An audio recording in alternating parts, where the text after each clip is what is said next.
오늘도 리버블 아카데미에 오신 여러분들을 환영합니다. 오늘은 3월달 강의이고 그리고 에스더서를 강의를 이제 하려고 합니다. 읽어보셨나요?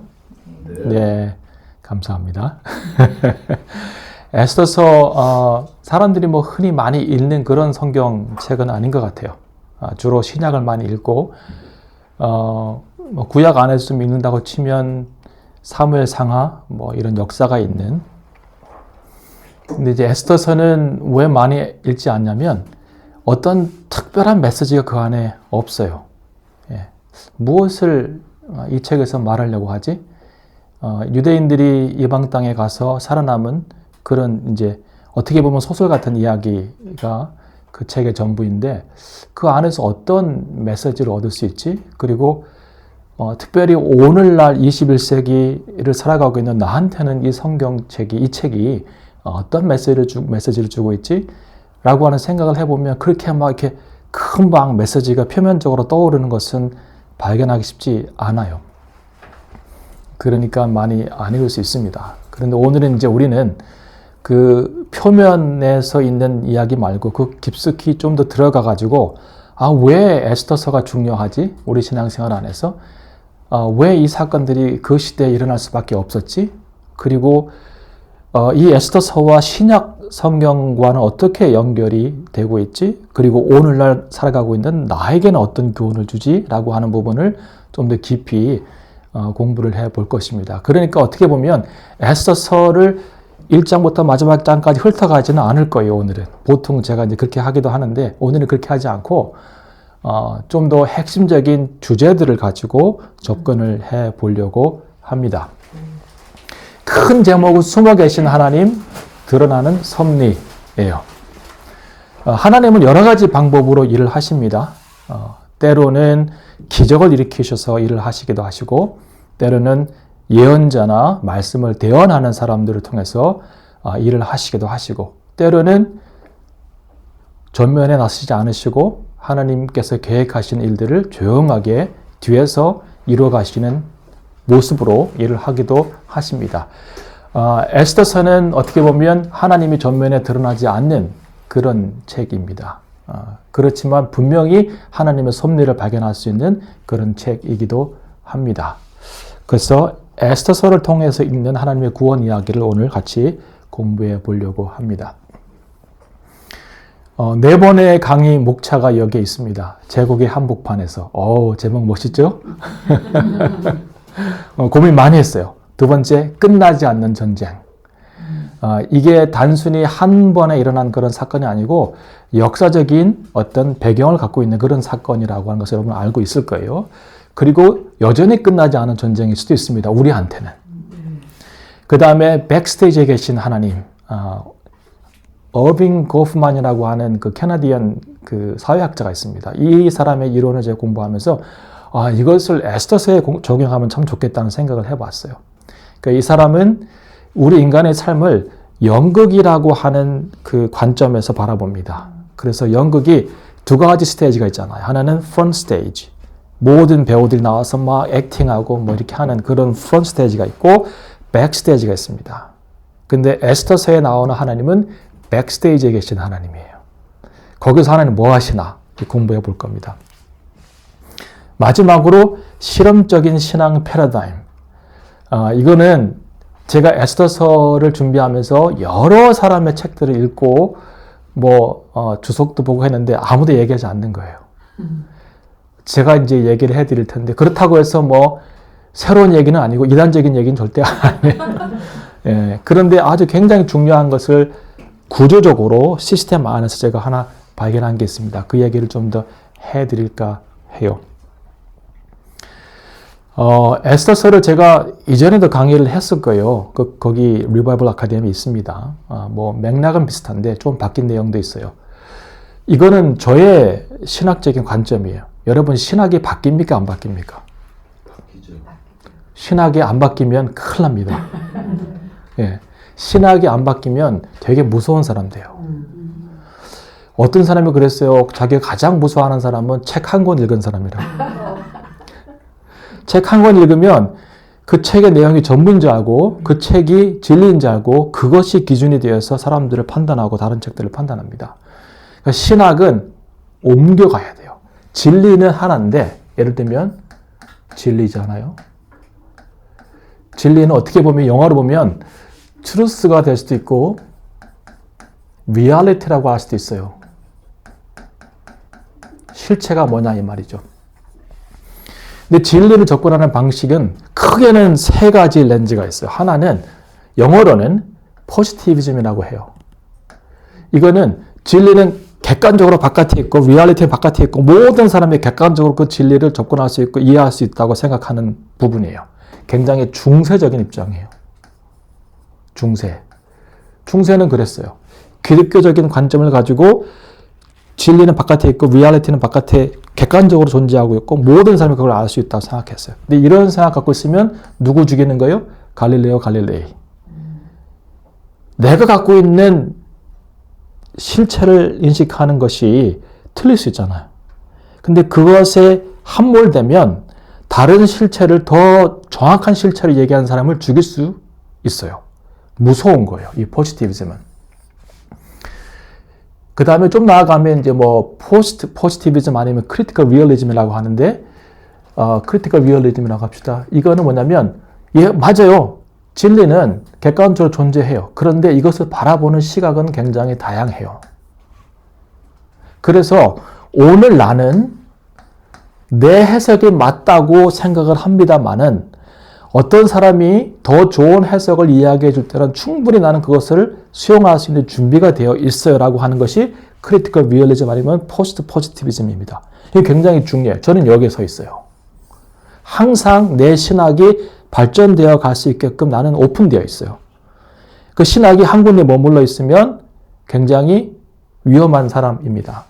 여기에 더 나가면 포스트 모더니즘의 영향을 받아가지고 relativism, 그래서 리얼리티는 매저할 수 없고 그리고 굉장히 상대적이고 내가 이해하는 리얼리티와 다른 사람들이 이해하는 리얼리티가 서로 다르기 때문에 그래서 여기는 뭐 예를 들어서 인터프리티비즘 아니면 컨셉티비즘 지식을 내가 만들어가는 거예요. 디스커버리 해가는 게 아니라 물론 이해합니다. 중요해요. 근데 여기는 리얼리티를 너무 부정하고 있어요. 실체를. 그래서 저는 여기에 서 있고 저는 여러분도 여기에 서 있을 거라고 믿습니다. 이런 관점에서 에스더서를 같이 공부해 보도록 하겠습니다. 이해가 되시나요? 네, 너무 어려운 얘기를 처음부터 했나요? 네. 오늘 좀 어려울 수도 있어요. 네. 자, 제국의 한복판에서 1강은 에스더서 2, 3, 4강을 이해할 수 있는 전반적인 배경을 제가 쭉 말씀해 드릴 거예요. 1강을 잘 들어야지만 2, 3, 4가 이해가 되고 1강에서도 대부분 많이 커버를 할 겁니다. 그래서 에스더서의 결혼을 이야기할 거고 이 배경이 수산궁이라고 하는 페르시아의 큰 궁전에서 일어나고 있잖아요. 거기에 대한 설명도 해드릴 거고 왜 디아스포라가 중요한지, 어떤 의미를 갖고 있는지, 그 다음에 어떤 연대적 순서 안에서 그런 역사적 사건들이 일어나는지를 제가 이제 1강에서는 보여드리고자 합니다. 자, 에스더서 특징. 여성의 이름으로는 두 번째로 기록되어 있는 성경책입니다. 그러니까 이 시대를 생각해 보세요. 굉장히 가부장적인 시대였고, 지금도 뭐 이 중동 문화는 그렇지만, 남성 중심의 사회 속에서 여성의 이름으로 성경이 쓰여졌다라고 하는 것은 굉장히 이례적인 일입니다. 첫 번째 여성의 이름으로 쓰여진 것이 룻기였고, 룻기는 이방 여인, 모압 여인 룻이 하나님의 언약 공동체 안으로 들어오는 사건이잖아요. 근데 사실은 모압과 암몬 어딘가요? 아마 민수기인가요? 민수기 23장인가요? 성경 있으세요? 성경을 한번 펴보시면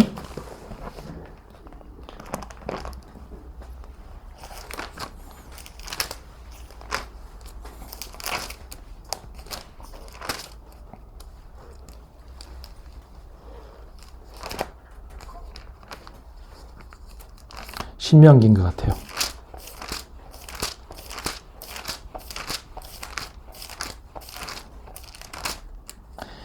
신명기 23장입니다. 신명기 23장 3절 보면 암몬 사람과 모압 사람은 여호와의 총회에 들어오지 못하리니 그들에게 속한 자는 10대뿐만 아니라 영원히 여호와의 총회에 들어오지 못하리라 그랬어요. 그러면 룻에게 여호와의 총회에 들어올 수 있는 언약 백성 안에 들어와서 포함될 수 있는 기회가 있습니까? 없습니까? 없어요. 근데 하나님이 말씀하신 그 엄청난 선포가 있지만 그럼에도 불구하고 룻기라고 하는 사람 믿음으로 그 안을 뚫고 들어오는 거예요. 신비한 이야기입니다. 그래서 룻기는 이방 여인이지만 하나님의 백성 안으로 들어올 수 없는 자격의 사람이지만 그러나 이 안으로 들어옵니다. 뭐 이런 얘기를 하려면 끝도 없어요. 제가 이제 지난주에 설교를 했어요. 사도행전 8장에 나오는 이디오피아 내시에 관계된 이야기를 했어요. 이디오피아 내시잖아요. 그죠? 그럼 두 가지의 배리어가 있어요. 하나는 이방인이니까 언약 백성 가운데 갈 수 없고 또 하나는 뭐예요? 내시니까 신랑이 상실된 자는 여호와의 총회에 들어오지 못한다고 여기 또 써 있거든요. 그 두 가지 배리어가 있어가지고 하나님의 총회에 들어갈 수 없어요. 근데 하나님의 총회에 하나님 언약 백성에 포함되잖아요. 믿음 안으로. 다양한 그런 이야기들이 성경 안에 있습니다. 그런 반면에 에스더서는 하나님의 백성이 이방 땅에서 살아남은 이야기예요. 그 페르시아 제국 한가운데서 그 왕궁 가운데서 하나님의 백성들이 몰살 위기를 넘어서 하나님의 섭리 가운데 구원받는 그런 놀라운 이야기가 바로 에스더서입니다. 자, 두 번째 특징은 하나님의 이름이 나오지 않아요.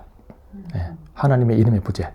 그러니까 보통 성경은 엘로힘, 야훼, 엘샤다이, 뭐 하나님의 다양한 여호와 니시, 여호와 이레 다양한 하나님의 이름이 있습니다. 그런데 이 에스더서에는 하나님의 이름이 등장하지 않아요. 심지어는 아가서에도 하나님의 이름이 등장합니다. 하나님은 아가서에 한 번 이제 등장하는데 여호와의 불이라고 하는 여호와라고 하는 이름이 나옵니다. 8장 6절이 굉장히 재미있는 말씀이잖아요. 너는 나를 인같이 마음에 품고 도장같이 팔에 품고 나를 지니라는 거죠. 그 다음에 사랑은 죽음같이 강하고 질투는 뭐예요? 음부같이 잔인하지만 그래서 여호와 불같지만 그 기사가 여호와 불같지만 그러나 하나님의 그 사랑으로 우리를 사랑하신다고 하는 그 얘기를 하잖아요. 그러니까 아가서에도 여호와의 이름이 나오는데 이 에스더서에는 하나님의 이름이 절대 등장하지 않습니다. 근데 하나님의 이름이 없다는 것이 하나님의 부재는 아니죠. 공기가 눈에 보이지 않지만 존재하는 것처럼 하나님의 이름이 나와 있다고 하지 않아서 하나님이 안 계신 것은 아닙니다. 하나님의 임재가 그들 가운데 있었죠. 그래서 우리는 우연처럼 반복되는 많은 사건들 안에 에스더서에서 하나님의 일하시는 손길을 봐야 돼요. 손길을. 나중에도 얘기하겠지만 지금까지 이스라엘 백성들은 포로 가기 전까지 이스라엘 백성들은 하나님을 뭘로 봤습니까? 하나님을 어디에서 봤나요? 하나님을 보는 방법이 뭐였죠? 성전과 절기와 제사와 종교 행위 안에서 하나님을 보려고 노력했습니다. 근데 에스더서가 우리에게 얘기하는 것은 뭐냐면 하나님의 손길을, 그분의 일하심을, 그분의 임재를 우리가 살아가고 있는 일상, 심지어는 우리가 우연 같다고 얘기하는 것 안에서도 볼 수 있나? 그 질문을 하고 있는 거예요, 우리한테. 굉장히 중요합니다. 에스더서는 단순하게 하나님이 그 포로를 끌려간 자기의 백성을 구원하셨다 이 얘기가 아니에요. 제가 다시 한번 공부를 해보고 연구를 해보고 읽어보니까 여기에는 하나님이 구속사를 이끌어 가시는 모든 것 안에서 큰 신학적인 전환점이 있는 그런 책이에요. 엄청난 신학적인 전환. 제가 좀 전에 힌트를 드렸어요.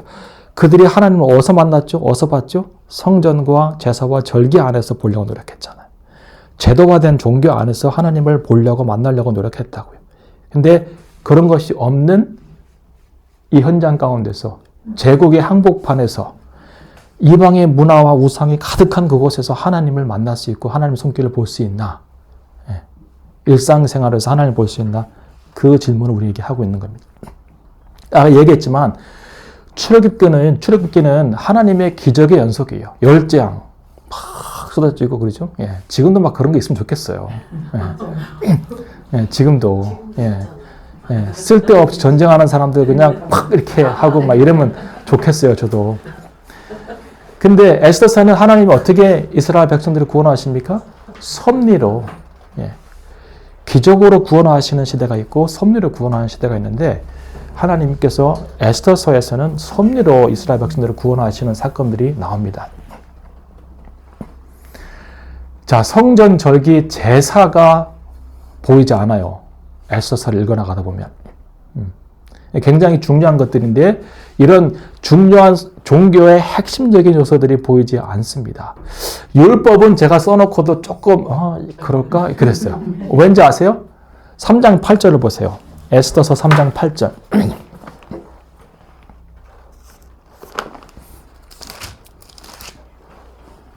에스더 3장 8절을 보시면 이제 하만이 아하수에로 왕을 설득하러 가서 하는 얘기입니다. 왕에게 아르되 한 민족이, 이건 이제 유대의 민족을 얘기하는 거예요. 한 민족이 왕의 나라 각도 백성 중에 흩어져서 거하는데 그 법률이 만민보다 달라서 왕의 법률을 지키지 아니하오니 용납하는 것이 왕에게 무익하니이다 그랬어요.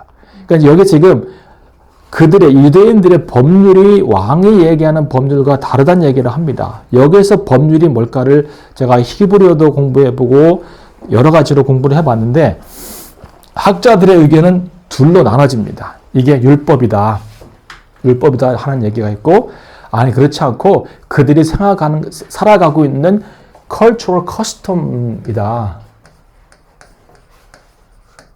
cultural customs다. 관습이다. 그러니까 율법이 정확하게 지켜져서 제사와 절기를 지키고 뭘 하는 게 아니라 그렇게 할 수도 없겠지만 제국 안에서 그들이 갖고 있었던 문화적인 관습이 있을 거 아닙니까? 그죠? 그것들이다. 근데 그것들이 왕이 얘기하는 것과 안 맞다. 이제 이렇게 얘기를 하는 것 같은데 저는 율법보다는 토라의 모든 부분보다는 이쪽이 더 맞다고 봅니다. 이쪽을 좀 더 지지합니다. 그러니까 실제적으로는 그 안에 에스더서의 율법이 있다 없다를 얘기할 때 저는 없는 쪽으로 좀 더 기울어져 있는 상황입니다. 그러니까 유일하게 그들이 했던 종교적인 행위라고 볼 수 있는 것은 금식한 거예요. 근데 금식도 기도라는 얘기는 안 나와요, 그 안에. 그냥 금식만 했어. 물론 기도했겠죠. 여호와 하나님이여, 조상들의 하나님이여, 구해달라고. 문학적인 어떤 기법 안에서 기도라는 내용을 안 썼겠지만, 금식 안에 기도가 포함되어 있겠지만, 기도라는 얘기조차도 하지 않을 정도로 문학적인 수단으로 이 모든 것을 처리해 버립니다.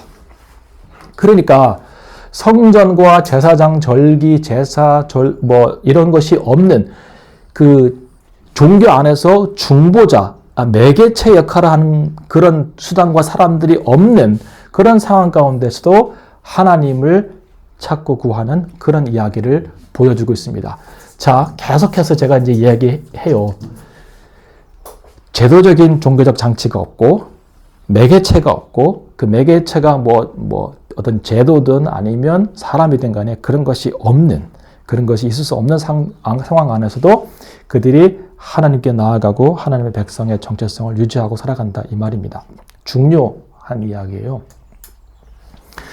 그 다음에 이제 역사적으로 보면 정경화라고 하는 것은 캐노니나이제이션이라고 제가 얘기했잖아요. 그렇죠? 그러니까 성경이 공식적으로 우리의 그 거룩한 문서로 하나님의 백성의 거룩한 정경 문서로 형성되는 과정 가운데서도 많은 논란이 있었어요. 이 에스더서는. 특별히 이제 얌리아 회의라고 하는 회의를 했는데 AD 90년에 일어납니다. 이거는 유대인들의 회의였어요. 기독교인들의 회의가 아닙니다. 유대인 그 랍비들이 모였어요. 랍비들이 얌리아라고 하는 동네에 모였는데 얌리아는 그 이스라엘 이렇게 국경선을 보면 예루살렘이 여기 있고 요바와 가자 사이에 있는 한 타운이었어요. 한 타운이었습니다. 여기 한 30km 되는 예루살렘 30km 떨어져 있는 곳에서 유대인 랍비들이 모였어요. 근데 이제 보세요. 70년에 모였잖아요. 90년에 모였잖아요. AD 70년에 무슨 일이 일어납니까? 예루살렘에? 뒤집히는 그 안티오쿠스 안티파네스고, 그건 항상 한참 전이고요. AD 70년에 로마 장군 디도가 와서 예루살렘을 멸망시키고 성전을 파괴시킵니다. 그러면 이제 90년, 20년 뒤에 모였을 때 랍비들이나 제사장들은 성전이 있을까요, 없을까요? 성전이 없죠. 그 상황에서 회의를 합니다.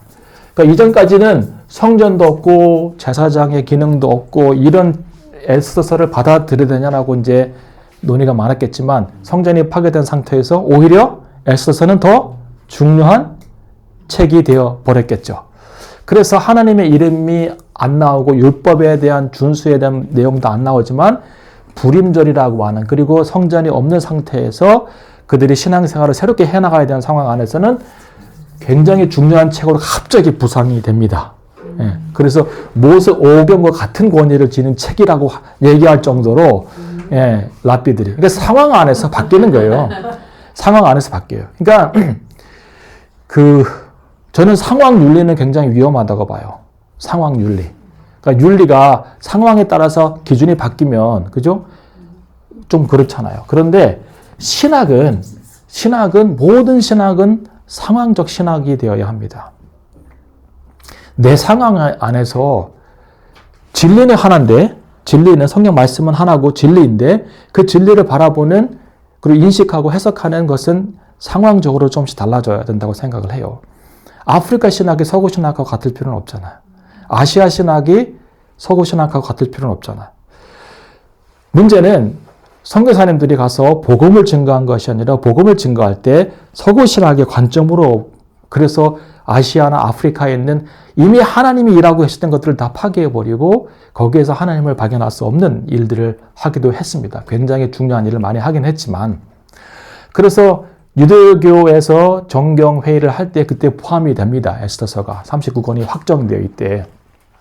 근데 이제 마틴 루터 같은 사람은 굉장히 엄격한 사람이잖아요. 이 사람은 많은 게 마음에 안 들었어요. 예, 그래서 야고보서도 마음에 안 들었어요. 왜 그랬을까요? 그래서 야고보서를 뭐라고 불렀어요? 지푸라기 서신이라고 그랬어요. 예, 지푸라기 물에 태워서 없애는 거잖아요. 야고보서 마음에 안 들어요. 왜냐하면 마틴 루터 강조하는 게 뭐예요? 오직 믿음. 예. 근데 야고보서는 뭐라고 얘기해요? 행함이 없는 믿음은 죽은 믿음이라. 예. 자기가 얘기하는 거가 좀 반대되는, 사실은 같은 이야기인데. 그런데 이제 에스더서하고 마카비서 상하 이런 것들에 대해서 굉장히 못마땅하게 생각했습니다. 그래서 굉장히 어려움을 겪었지만, 그래도 에스더서가 개신교 정경 안에도 포함이 됩니다. 왜냐하면 하나님이 숨어 계실 때 어떻게 신앙을 우리가 지키는가, 하나님이 전면으로 나서서 일하지 않으실 때, 뒤에서 모든 것을 섭리하시고 일하실 때, 그때 우리는 하나님의 존재가 이렇게 강하게 느껴지지 않고 그분의 일하심이 내 삶 가운데 이해가 되지 않을 때, 그때 우리는 어떻게 신앙을 유지할 것인가에 대한 굉장히 좋은 소스를 에스더서가 주고 있기 때문에 그렇습니다. 이런 정경화 과정 안에서도 특징이 있습니다. 자, 그 다음에 아까도 얘기했지만 약속의 땅 바깥에서 일어난 사건이에요. 이스라엘 가나안 땅이 아니라 페르시아 땅입니다. 성전과 제사가 없어요. 그 다음에 하나님이 직접 계시하지도 않습니다. 그러니까 이건 마치 이스라엘 백성들에게 새로운 신앙의 실험장이었어요. 지금까지 이런 경우는 없었어요. 심지어 광야를 여행할 때도 하나님은 성막을 중심으로 제사의 기능을 유지하셨고, 그리고 또 모세와 다른 선지자를 통해서 말씀하셨고, 하여튼 이런 것들이 없었던 시대는 거의 없습니다. 그들이 잘 못하는 경우는 있었을지 모르지만 이거 전체가 사라져서 완전히 백지화된 상태에서 신앙생활을 새롭게 해야 되는 경우는 없었어요. 그런데 포로를 끌려가가지고 디아스포라 공동체 안에 있으면서 이제 새롭게 신앙을 해석하고 이해하는 도전 가운데 빠져있는 그런 공동체의 이야기가 바로 이 에스더서입니다. 물론 다니엘서도 그런 이야기가 좀 나옵니다. 그 다음에 에스겔서에도 뭐 그런 이야기가 나옵니다. 그 다음에 시편 137편인가요? 한번 펴보세요. 읽어봅시다. 시편 137편.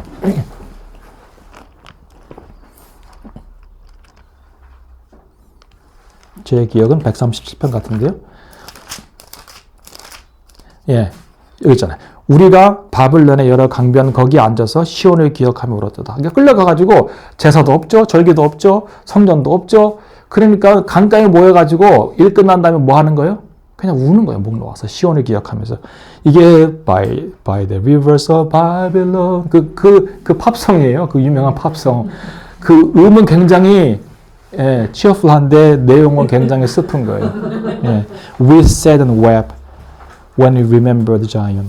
이렇게 되어 있잖아요. 예. 그리고 보세요. 포로로 끌려가서 에스겔 1장을 한번 펴보세요.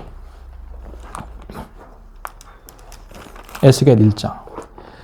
제 30년 4월 5일에 그발 강가 사로잡힌 자 중에 있더니 여기도 이제 강가에 간 거예요. 예, 강가에 가서 이제 목 놓아 우는 거예요.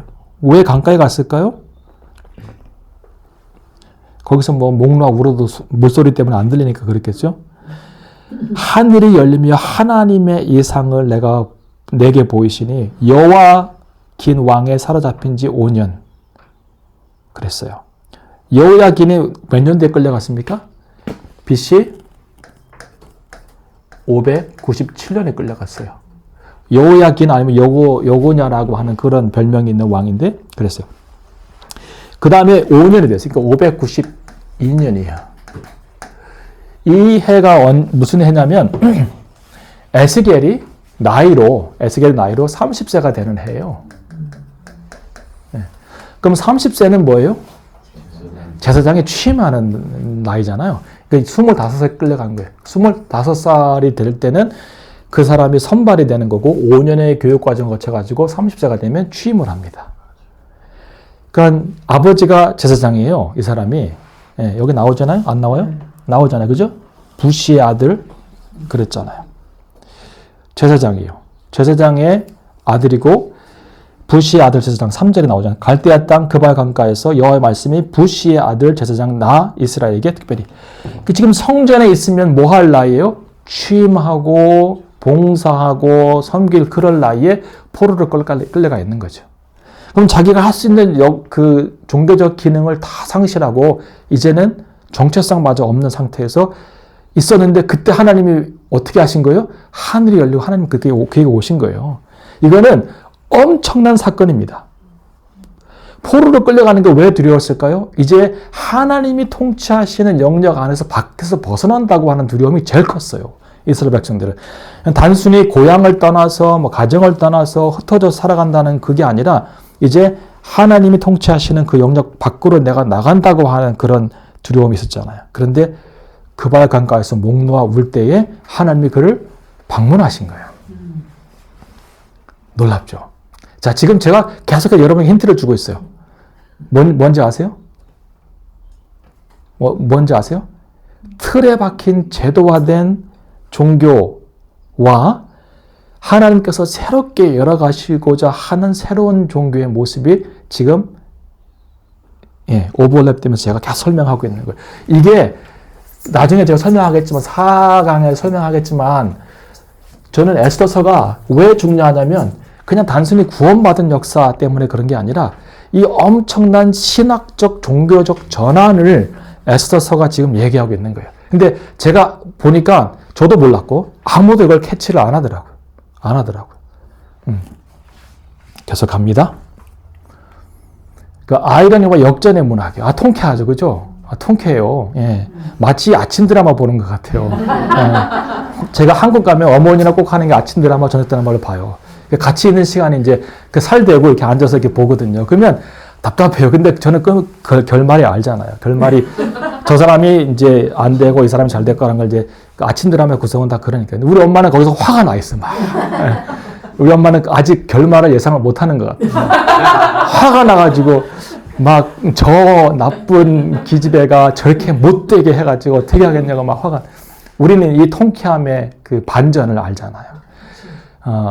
사실은 반전 없으면 하나님의 능력도 잘 보여지지 않아요, 사실은. 그래서 반전을 통해서 하나님의 능력과 구원의 역사를 볼 수 있는데, 모르드게를 죽이고 하만이 자기가 왕의 옷을 입으려고 했는데 왕이 쟤한테 입혀, 너가 말 끌어. 그 얼마나 모르드게가 그 통쾌했겠어요, 거기에서. 하만이 50규빗은 23m 되는 큰 장대예요. 거기다가 모르드게를 달려고 만든 곳에 하만 자신이 달립니다. 예, 통쾌하죠, 그죠? 그 다음에 아달월 13일에 유대인이 당하기 위해서 이렇게 그 설정된 그 날에 그들을 억압하고 죽이려고 했던 대적들이 죽임을 당하고 죽음을 당할 수밖에 없었던 그 살육의 날이 축제의 날로 바뀌는, 그래서 엄청난 반전이 있는 그런 책이기도 합니다. 잠언 26장 27절에 이런 얘기를 해서 함정을 파는 자는 그것에 빠질 것이요 돌을 굴리는 자는 도리어 그것에 치이리라. 하나님의 심판의 놀라운 이야기죠. 예. 여러분 주변에 여러분을 빠뜨리려고 함정 파는 자 있습니까? 놔두시면 돼요. 예, 놔두시면. 예. 나도 함정 파야지. 예. 그러지 마시고, 또 저 함정 내가 메꿔야지. 그러지도 마시고 그냥 놔두시면 누가 빠져요? 그 사람이 빠지게 돼서 하나님이 아시기 때문에. 자, 이제 이런 이제 배경적인 것을 가지고 이제 어디에서 일어나는지에 대한 지리적인 배경을 좀 보겠습니다. 여기가 지금 그 유명한 호르무즈 해협이에요. 여기가 이란 땅이고, 여기가 지금 이쪽에 그 티그리스 유프라테스 강이 흘러가고 있는 이쪽에 지금 현재는 이라크입니다. 예, 이라크 땅이에요. 이쪽이 아라비아 반도겠죠, 그죠? 여기 쿠웨이트가 지금 이렇게 위치하고 있고요. 그 페르세폴리스라고 하는 그 궁은 이 아하수에로 아버지인 그 다리우스 1세가 만든 그런 그 궁전입니다. 그러니까 뭐 그렇게 그 화려하긴 하지만 역사가 오래되지 않았고, 이 수산이라고 하는 곳, 여기가 이제 그 페르시아가 모든 제국을 다스리던 그 행정의 중심지였어요. 그 바벨론 시대에도 저게 행정의 중심지였기도 했습니다. 왜냐하면 다니엘서 8장을 읽어보면 수산이 나옵니다, 거기에. 그러니까 아직 벨사살 왕이 있을 때, 그때 수산이 바벨론의 수도였고, 그 이후에도 페르시아의 수도가 됩니다. 그래서 이제 주로 겨울에 이쪽에 와서 이제 왕들이 거했다고는 하나, 전반적으로 모든 행정 업무는 이쪽에서 일어났던 것 같고요. 엑바타라고 하는 유명한 또 궁전이 있고, 여기는 여름에 왕들이 가서 있었고, 서늘하니까 북쪽이니까. 바벨론은 뭐 우리가 잘 알다시피 여러 가지로 중요한 것이었고 많은 행정이 이루어지긴 했지만 행정의 핵심 부분은 이 수산이라고 하는 이 지역에서 일어났던 것을 볼 수 있습니다. 이 수산궁이 얼마나 크냐면요, 그 왕을 아련하는 아파다나라고 하는 그 지역, 그 테라스가 쭉 있는데 그 테라스 규모가 12에이커입니다. 12에이커를 상상하실 수 있나요? 축구장 7개 정도 됩니다. 예, 테라스가. 그냥 뭐 왕궁 전체가 아니라 테라스만 축구장 7개가 들어갈 수 있는 엄청난 규모예요. 예, 거기 살고 싶으세요? 아니요. 아니요. 감사합니다. 아주 단호하게 아니에요 해서. 예, 예. 저는 한번 자보고 싶어요. 그런 호텔이 있다면. 예, 엄청난 큰 규모.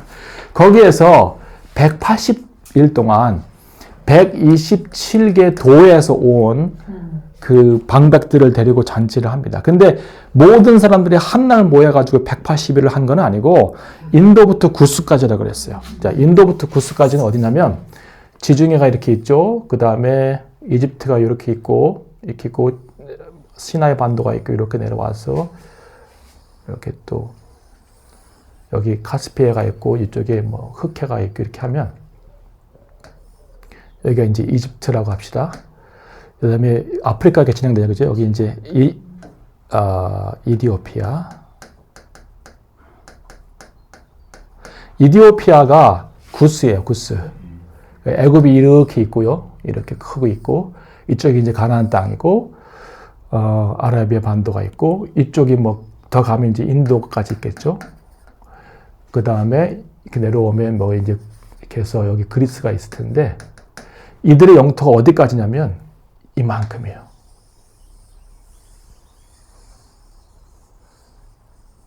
엄청나죠?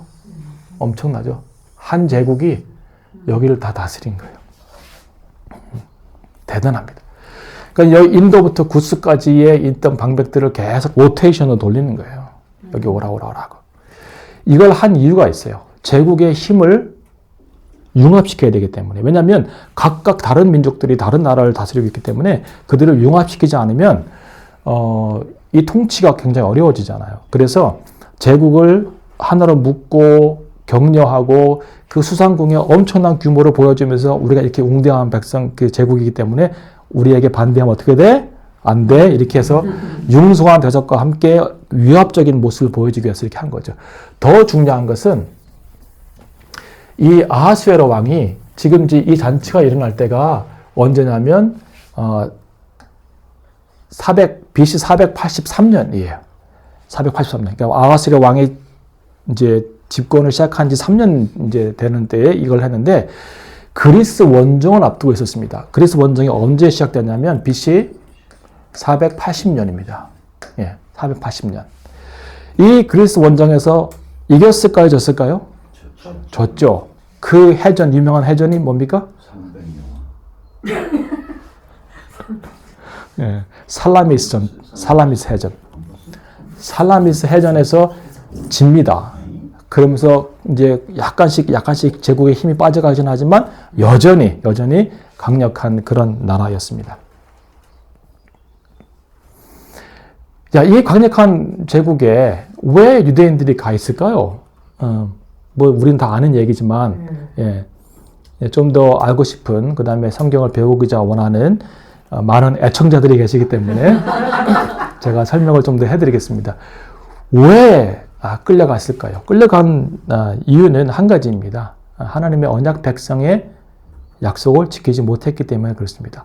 그 신명기 28장에 보면 하나님께서 신명기의 내용을 핵심적으로 얘기합니다. 신명기는 모세가 모압 평지에서 3번 설교한 내용이라고 이해하시면 돼요.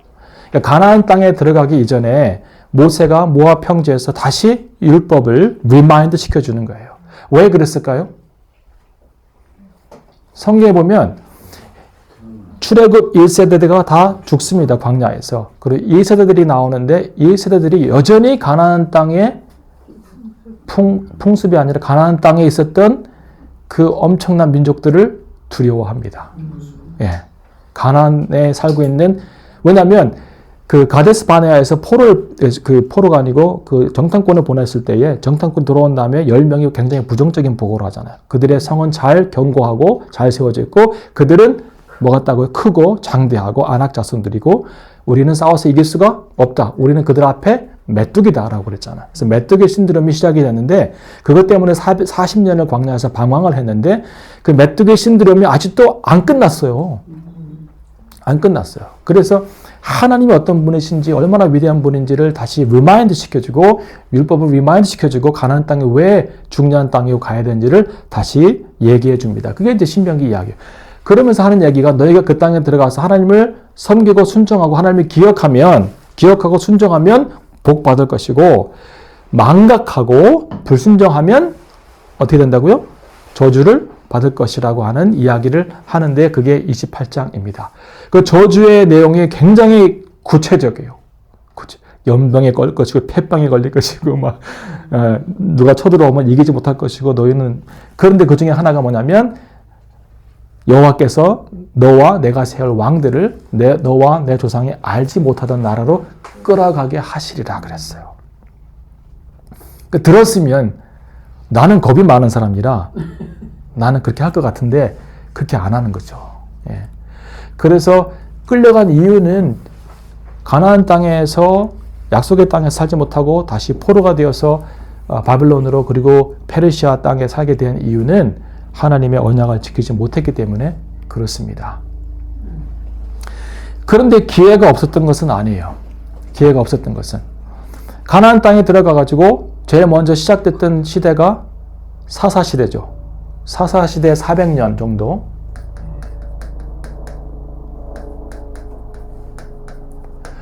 사사시대가 지나갈 때쯤에 이스라엘 백성들이 뭘 얘기합니까? 왕을 달라고, 우리에게도 왕을 달라고. 왜 왕을 달라고 했을까요?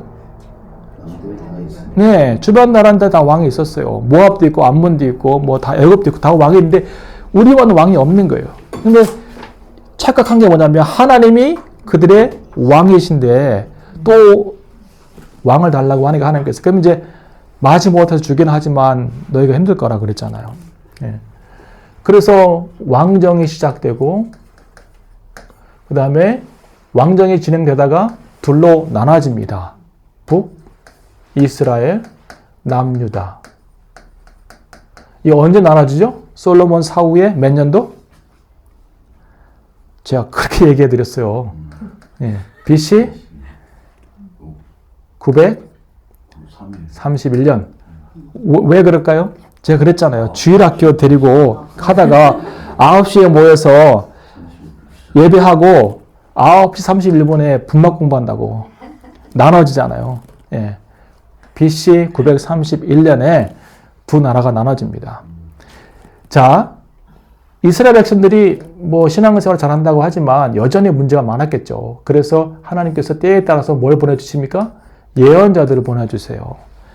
예언자들의 기능은 뭐냐면 미래에 뭐가 일어날 거라고 얘기하는 게 아니라 사실 그게 중요한 기능이 아니라 다시 율법을 리마인드 시켜주는 거예요. 너희가 율법에서 얼마만큼 떠나 있는지를 보여주는 거예요. 계속해서 리마인드 시켜주고 언약으로 돌아오라고 율법으로 돌아오라고 말씀으로 돌아오라고 계속해서 얘기합니다. 그런데 듣지 않고 그들을 죽입니다. 그래서 북이스라엘이 먼저 722년에 멸망을 당해요. 하나님이 말을 안 들으니까 치리하셨다고 제가 그랬죠? 외우라고 자꾸 치리하셨다고. 치리가 뭔지 알죠? 통치한 거죠. 치리. 하나님 직접 치리하셨어요. 그러면 남유다에서는 어떻게 생각해야 돼요? 그렇죠. 언약을 안 지키고 우상 숭배를 하고 하나님을 멀리 떠나 있으니까 이렇게 되는구나. 언약 백성도 정신을 차려야 되는데 차리지 못해요. 그죠? 그래서 계속해서 그렇게 살아가다가 히스기야 때 아수르가 쳐들어옵니다. 사내립이 쳐들어오죠. 굉장히 힘들 때예요. 이때. 어떻게 할 수 없는 엄청난 많은 대군들이 몰려왔습니다. 그때 히스기야가 할 수 없으니까 사내립이 보낸 그 엄청난 편지를 갖고 성전 들어가서 기도하잖아요. 하나님, 할례 없는 백성이 이렇게 하나님을 모욕하고 우리를 모욕하면서 보냈습니다. 그럴 때 하나님께서 그 기도를 들으시고 어떻게 해요? 아무런 무력적 충돌이 없이 이 아수르 군대가 죽고 도망가게 합니다. 사내립은 돌아가가지고 자기 충복한테 죽어서 나라가 또 어렵게 되죠. 이때도 이사야, 미가를 보내서 계속해서 예언합니다. 근데 말을 안 들어요. 예. 여기는 누구 보냈어요? 아모스, 호세아. 예. 보내서 얘기하는데 말을 안 듣습니다. 이렇게 진행하다가 한 80년 정도 후에 요시아라는 왕이 됩니다. 근데 요시아는 선한 왕이었어요. 유다에서. 이건 북이스라엘 아니고 유다입니다. 유다. 예. 이 사람이 BC 622년쯤에 뭘 하냐면 성전을 수리를 하라고 얘기를 합니다. 예. 그 성전을 수리하다가 두루마리 하나를 발견했어요. 이게 뭔가 막 먼지 털고 읽어보다 보니까 이게 하나님의 율법이었어요. 그러니까 그 정도로 영적으로 둔감하고 하나님의 말씀을 등한시하고 했던 시대가 바로 이 시대입니다. 그래서 요시아가 이 율법책을 발견한 다음에 뭘 했겠어? 다시 성전의 기능과 제사와 절기를 강조하고 율법을 강조하고 언약 백성의 신앙의 모습을 강조했겠죠. 그래서 요시아의 개혁이 쭉 진행이 됩니다. 오랜 기간 동안. 그래서 뭔가 새로워지는 기운이 있었고 유다가 다시 회복되는 기운이 있었어요. 그런데 무슨 일이 있었냐면 BC 612년에 이쪽에 있었던 그러니까 뭐 제가 그림을 좀 그리면 여기가 이제 이쪽에 있었던 바벨론 세력이 확장을 합니다. 그래서 여기 남아있던 조그맣게 좀 남아있던 아수르가 침략을 받아요. 바벨론이 커지면서 이렇게 침략을 합니다. 그러니까 아수르의 그 수도가 뭐죠? 아수르의 수도는 요나가 갔던 니느웨가 여기 있었어요. 여기 있었는데 확장하면서 니느웨를 빼앗기고 이쪽 작은 도시로 도망을 갔는데 여기가 그 유명한 갈그미스라고 들어봤습니까? 갈그미스? 예. 뭐 살라미스, 갈그미스 뭐 많죠, 그죠? 예, 뭐가 많아요. 갈그미스라고 하는 곳에 와서 이 아수르의 그 잔재들이 남아서 뭔가 회복 운동을, 독립 운동을 해보려고 노력을 합니다. 근데 애굽 왕이 그 당시에 누구냐면 누구? 애굽 왕의 이름이 누구예요? 경성사람 누구? 애굽 왕이 보니까 이거 심상치 않거든요. 그래서 자기 군대를 데리고 올라갑니다. 아수르를 도와서 바벨론을 물리치려고. 이게 이제 그 당시의 상황이에요. 그럼 여기 이제 유다는 요시아 왕은 생각을 해야 될 거 아니야. 내가 막아야 돼. 이걸 터져야 돼. 근데 느고가 하나님 나에게 말씀하셨다. 나를 막지 말라고. 그렇게 얘기합니다. 근데 요시아가 아니야. 못 가. 하면서 싸우는 거죠. 어디에서요? 여기 중요한 무깃도에서. 무깃도 평야에서. 이 무깃도가 나중에 신약에 오면 뭐가 됩니까? 아마겟돈. 너무 많은 걸 듣죠, 그죠? 정신 없으세요? 재밌죠? 어디서 듣겠어요? 무깃도에 싸우다가 전사를 합니다, 전사를. 그게 609년이에요. 더 살아 계셨어야 되는데, 안타깝게도. 왜 그걸 막았을까? 때로는 터주는 용기도 필요해요. 안 건든다고 했으니까. 그래서 이 기회도 놓치고 이때 하나님께서 기적을 베풀어 주시고 하나님 살아계시다고 언약 백성을 사랑하신다고 하는 증거를 보이면서 돌아오라고 얘기를 했는데도 불구하고 그렇게 못하고 이때도 요시아가 사망하는 바람에 못하고 그래서 이 갈그미스 전투에서 애굽이 패하고 아수르가 사라지고 바벨론이 이렇게 확장을 합니다.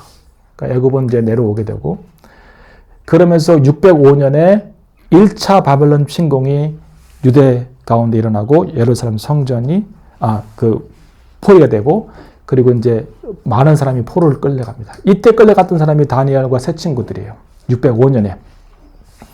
그리고 한 번 더 끌려갈 때가 597년인데 이때 아까 말씀드렸던 여호와긴 에스겔이 포로를 끌려가고 그리고 586년에는 다 팔려갔습니다. 그랬죠? 제가 다 팔려갔다고. 예. 외우는 방법이 있어요. 예. 931년 분막 공부, 722년 치리하셨고 586년에 다 팔려갔습니다. 이때 성전이 파괴되고 완전히 아무것도 남지 않게 된 거예요. 이것이 그 하나님께서 보여주셨던 전조이고 워닝이고 그런데 그것을 무시하고 그것을 깊게 새기지 못했기 때문에 결국은 포로로 끌려가는 그런 일을 당합니다. 자, 말할 것도 없어요. 예, 하나님이 너무 많이 참아주셨어요. 이스라엘 백성들을. 얼마나 참아주셨냐면 이런 다양한 하나님이 참지 못할 정도의 일들이 성전 안에서 예루살렘 안에서 뭐 그들 백성 공동체 안에서 일어납니다. 성전 안에 가증한 우상들이 장로 70명이 우상들 앞에서 절을 하고 여인들이 담무스를 위해서 애곡하고 애굽의 아스리스와 같은 그런 신이 담무스인데 메소포타미아의 남성 신이고 풍요와 다산을 관장하는 그런 신입니다. 여인들이 그 다음에 성전 안에서 25명이 성전을 등지고 태양을 향해서 예배를 하고 하나님의 거룩한 성전 안에서 이런 일들이 벌어지는 거죠. 그 다음에 몰렉과 바알과 아세라를 숭배하고 특별히 흰놈 골짜기라고 하는 것은 흰놈은 이스라엘 그 주변에 있는 그 예루살렘 주변에 있는 골짜기거든요. 거기는 시체를 태우는 그래서 거기가 마치 음부라고 여겨질 정도로 아주 그런 곳이었는데 거기에다가 자녀들을 산채로 불태워 죽이는 제사를 드리는 이런 일들을 하고 도덕적으로 타락하고 정의가 상실되고 지난번에 제가 얘기해 드렸잖아요. 그 다음에 선지자를 무시하고 죽이고 거짓 예언자를 추종하고 그 다음에 재밌는 게 있어요. 역대하 36장 21절에 보면 하나님께서 이스라엘 백성들을 70년 동안 포로를 보낸다고 나와 있어요. 70년. 왜 70년일까요? 왜 70년일까요? 하나님의 계산 안에 70이 왜 들어갔을까요? 지키지 않는 안식년. 예. 여기 힌트가 있잖아요. 지키지 않은 안식년. 하나님 보시니까 약 490에서 한 500년 정도 안식년을 안 지킨 거. 안식년 몇 년에 한 번씩 와요? 7년에 한 번씩 오잖아요. 그걸 나눠보니까 70년이 되는 거예요. 예. 안식년을 안 지킨 횟수가 70회이고 그걸 따져보니까 490년 정도 안식년을 안 지켜. 그래? 너희들 개인적인 이익 때문에 농사를 질 때 안식년을 안 지키고 계속해서 내 율법을 어기면서 거기 소출을 가져서 먹고 살려고 노력을 해? 그럼 뭐 한번 70년 쉬어봐. 그런 거죠. 예. 하나님이 때때로는 인자하시고 관대하신데 때로는 다 셈하시고 계산하시는 분인 것 같아요. 그러니까 하나님의 것, 내 것 잘 구분합시다. 진짜로 그래요. 예. 이거 무서운 얘기예요. 근데 사실은 경제적인 이유만은 아니에요. 왜냐하면 하나님은 제가 하나님의 나라 강의할 때 그랬잖아요. 하나님은 우리 개인의 회복도 중요하지만 피조 세계가 회복되는 것도 굉장히 중요해요. 7년에 한 번씩 땅이 쉬어야 농사를 또 6년 동안 질 거 아닙니까? 그죠? 예. 근데 그것을 안 지키니까 자연의 회복을 위해서 하나님이 70년을 보내주신 거죠. 그러니까 성경에 보면 70년 동안 예루살렘을 비롯해서 유대 전체는 풀숲이 가득하고 마치 아무것도 안 살고 광야같이 되어버리는, 그러나 땅은 회복되고 있는 그런 모습으로 남아 있습니다. 다시 제가 너무 친절해서 이 도표를 다시 그려 보았습니다. 자, 여기가 바벨론이에요. 여기가 페르시아의 이제 진행입니다. 느부갓네살이 와가지고 605년에 597년에 586년에 사람들을 1차, 2차, 3차에 걸쳐서 끌고 갑니다. 근데 바벨론에 오래 못 가요. 그래서 나보니두스는 그 느부갓네살 왕의 사위입니다. 그래서 이 나보니두스의 아들이 벨사살인데 벨사살이 어리니까 섭정을 했어요. 근데 결국은 성경은 나보니두스는 빼고 벨사살만 기록합니다.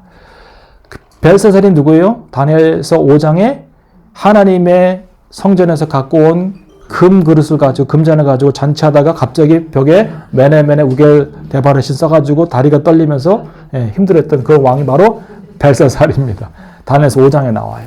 근데 왜 멸망당했냐면 결국 잔치로 망했어요. 잔치로. 어느 한 날 술 먹고 뭐 다 이렇게 할 때 성문이 열리고 무혈 입성을 합니다. 고레스가.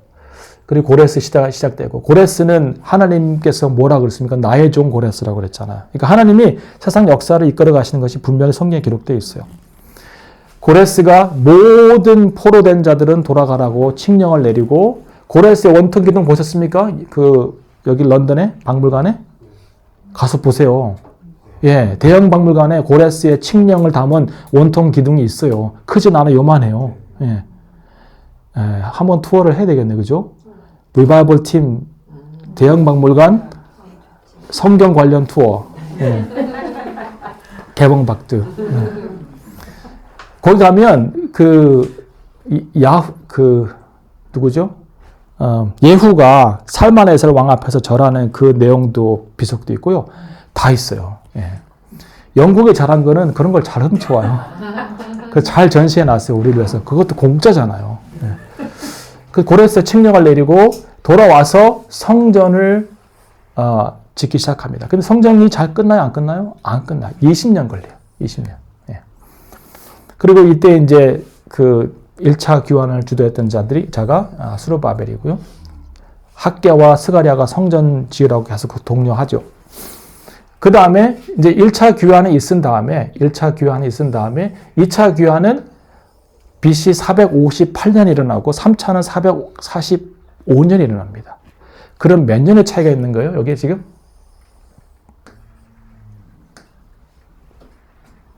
상당한 차이가 있죠. 그죠? 538년에서 458년이니까 몇 년이에요?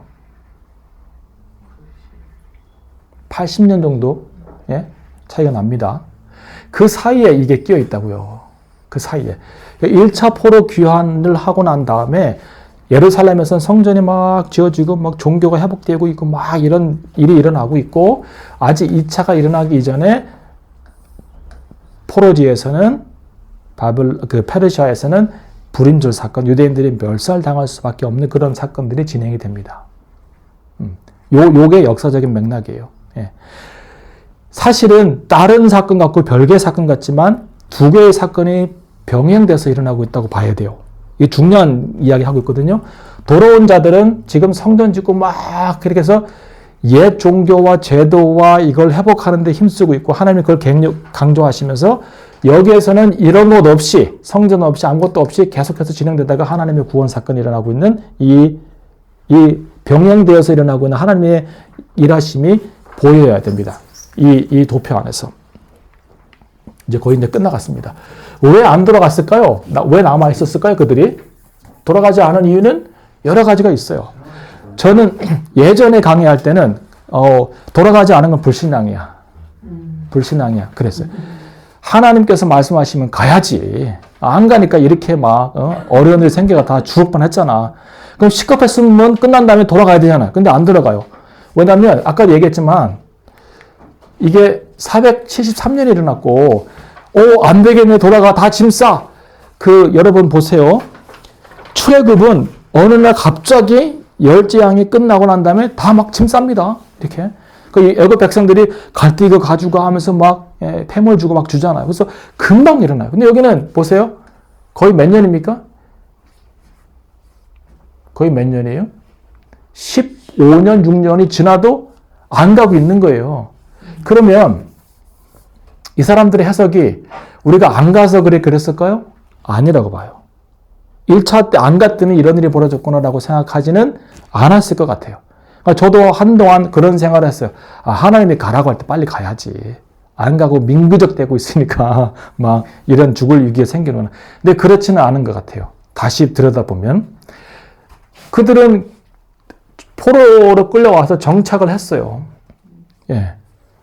돌아갈 이유가 별로 없었을 것 같아요. 이미 그 사이에 깊숙이 진행되고. 여기 보세요. 제국의 통합의 정체성을 갖고 있었어요. 이미 조정의 관리로 아니면 뭐 농업, 무역 이런 여러 가지 일 안에서 자리를 잡고 잘 살아가고 있었다고. 그 다음에 1세대들은 돌아가서 뭐 할 일이 있다고 치고 종교를 기억하고 뭐 할 수 있지만 여기 메소포타미아, 바벨론, 페르시아가 고향이에요. 거기서 태어났어요. 언어가 다르고 종교가 다르고 가서 제도적인 종교에 적응을 할까요? 적응 못 할 수 있어요. 그 엄격한 율법적인 조항들을 다 지키면서 하나님을 믿을 수 있을까 없을까요? 없어요. 예, 마치 제가 우리 도영이가 한국 군대 가서 적응할 수 있을까를 생각했을 때 얘는 못해라고 결론 내린 것처럼 그런 거죠. 그다음에 귀환하는 것도 쉽지 않아요. 중간중간에 뭐 도덕자들이 있고 돌아가도 신통치 않고 거기도 기업도 없고 아무것도 없잖아요. 그러니까 안 가는 거죠. 그러니까 배신자가 아니었다고 저는 생각이 들어요. 전에는 이 배신자의 시각이 강했어요, 제가. 예, 근데 가만히 들여다보면 그게 아니에요. 이방 땅에서 다른 방식으로 하나님의 백성으로 살아가는 것을 지금 배우고 있는 나름의 남은 자들이랍니다. 나름의 남은 자들. 아까 제가 4강이 신앙의 두 가지 패러다임이라고 그랬잖아요. 두 가지 패러다임이 뭔지 아시겠어요, 이제? 하나는 성전 중심으로 진행되고 있는 이 유대교 전통의 신앙 패러다임. 하나는 다른 방식. 하나님께서 다른 방식이 필요하지 않을까? 다른 방식이? 이 다른 방식이 예수님이 오신 다음에 시작되는 방식이 아니라 뭔가 언약이 갱신되어야 되지 않을까?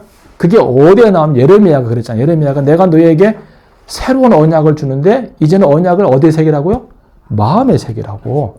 그 새로운 언약, 예레미야를 통해서 얘기하신 그 새로운 언약의 실현 방법이 그들을 거기에 놔비두고 거기에서 어떤 종교적, 제도적 장치가 없는 상태에서 하나님을 믿을 수 있는 계기를 만들어주시면 어떨까 하는 생각을 하나님은 하셨을 것 같아요. 자, 그래서 제국의 남은 자들이 위기를 당하는데 표면적인 이유는 하만과 모르드게의 갈등이지만 좀 더 구조적으로 보면 제국 안에서 굉장히 vulnerable 하잖아요. 이 소수민족들이 이 구조 안에서. 그래서 온 문제일 수 있지만 크게 보면 또 다른 문제가 있어요. 이 안에. 그러니까 제가 이제 2강에서 얘기할 텐데 영적인 문제이고 크게 보면 하나님의 선교적인 문제입니다. 이 위기가 단순히 개인적인 문제도 아니고 사회 구조적인 문제도 아니에요. 영적인 문제가 그 안에 있습니다. 아말렉과 하나님 백성 사이의 전쟁이에요. 그 2장에 제가 이제 설명해 드릴 텐데 그렇습니다. 자, 4강에서 좀 더 잘 얘기하겠지만 제가 1차 포로 교환을 하고 이 사람들이 돌아와가지고 귀환자들인데 예루살렘을 중심으로 20년이 지난 다음에 성전을 완공하고 이때 하나님이 학계 스가랴를 보내가지고 왜 성전 안 지어? 왜 성전 안 지어? 너희들의 전대가 구멍났어. 막 주머니가 먹어도 배 안 부르지? 왜 그럴까? 주머니에 넣어도 자꾸 새지? 왜 그럴까? 내 성전이 지금 완성이 안 됐잖아. 막 이러면서 얘기하는 거죠. 성전이 완성된 다음에 율법, 제사, 절기, 언약 이것들을 계속해서 강조합니다. 너 이방 부인 있어 빨리 보내. 느헤미야 개혁 통해서 막 그런 엄청난 막 순수하고 정화하고 막 이런 일들을 하나님이 막 하세요. 반면에 이쪽 남은 자들 페르시아 땅에서는 여전히 이런 것 없이 계속해서 하나님의 정체성을 하나님 백성의 정체성을 유지하면서 그것이 어떻게 구원에 이르는지를 보여주는 사건이 하나 있어요. 이게 긴장관계도 아니고 갈등도 아니에요. 저는 이쪽 에스더 사건이 하나님께서 새로운 신앙의 패러다임을 실험해보는 실험장이라고 생각합니다. 에스더서의 가치는 여기에 있어요. 저는 아직 몰랐어요. 요번에 이 공부를 준비할 때까지는. 저는 이제 성경을 이렇게 보지 않아요. 저는 성경을 이렇게 보기도 하고, 이렇게 보기도 하고, 이렇게 보기도 하고 막 그래요. 왜 그러냐면, 너무 익숙한 것에 길들여져가지고 읽는 방법으로 계속 읽고 깨닫는 것만 깨닫고 있다가 하나님께서 뭘 얘기하는 것인가에 대해서 놓칠 때가 많이 있다고 저는 생각이 들어요. 다르게 볼 수 있는 눈이 필요하고 내가 다르게 본 것이 여전히 하나님의 큰 언약과 구원과 복음과 진리 안에 있다고 치면 괜찮은 거예요. 자, 예루살렘 재건이 하나의 역사적 라인이고 페르시아에서 신앙에 보존하고 새로운 신앙의 형태를 한번 경험해 보는 것도 하나의 패러다임입니다. 이 두 패러다임이 경쟁하지 않아요. 이 두 가지 같이 있으면 너무 좋아요. 제도 안에서도 하나님을 열심히 만나고 그리고 이런 것이 없을 때라도 하나님의 언약 백성의 정체성을 지니고 살아가는 것도 굉장히 중요하고 이 두 가지 같이 융합되어야 되지만 어느 하나가 더 중요하다고 치면 어떤 거일까? 어떤 거일까? 고민해 보시기 바랍니다. 이 중요한 도전적인 고민입니다. 자, 이제 시간이 많이 지났는데 1강을 마치면서 제가 이제 이 얘기를 해드릴게요. 이건 뭐 다 했기 때문에 이제 나중에 보시면 되고, 하나님의 침묵은 하나님의 부재가 아니다. 예, 이거 꼭 기억하세요. 1강에서는 보이지 않는 곳에서 더 열심히 일하고 계십니다. 우리가 알지 못하지만. 두 번째, 우연은 하나님의 익명성이다. 하나님이 익명으로 존재하시고 일하시고 그러나 자기를 드러내지 않는. 그래서 역사의 모든 순간이 그분의 주권 아래에 있다고 하는 것을 기억하시면 좋겠어요. 심지어는 큰 사건뿐만 아니라 그 영어로는 먼데인이라고 하는데 일상적인 작은 일들 속에서 심지어 내가 노티스하지 못하는 그런 작은 것 안에서도 하나님이 일하고 계신다. 그 이제 3강에서 좀 더 제가 깊이 얘기해 드릴 거고 성전 밖에도 심지어는 가나안 땅 밖에도 약속의 땅 밖에서도 하나님은 계시고 일하신다. 에스겔이 그바강가에서 있을 때 하늘이 열리고 하나님이 오셨잖아요. 그것처럼 종교적 형식이 사라진 곳에서도 신앙은 가능하다. 자, 하나님은 성전 안에만 계시지 않습니다. 제국의 한복판 가장 세속적인 자리에서도 그분은 자기 백성을 지키고 계신다는 이야기입니다.